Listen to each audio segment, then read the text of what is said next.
Food વિભાગની team દ્વારા જેટલા પણ પાણીપુરીના ધંધાકીય એકમ છે તેનું ચેકિંગ હાથ ધરવામાં આવેલું છે. અંદાજિત આ પ્રમાણે 1121 જેટલી પાણીપુરીની લારી ઉપરથી પાણીના સેમ્પલ લેવામાં આવેલા છે.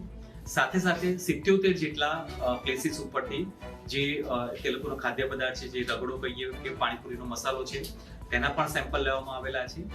આ પાણીપુરીના પાણીના 1121 પૈકી 280 જેટલા પાણીના સેમ્પલમાં non permitted food grade colour use કરવામાં આવતો હોય છે, એટલે કે જે ફૂડ કલર ખાવા લાયક નથી તે પ્રકારનો ફૂડ કલર યુઝ કરવામાં આવતો હતો.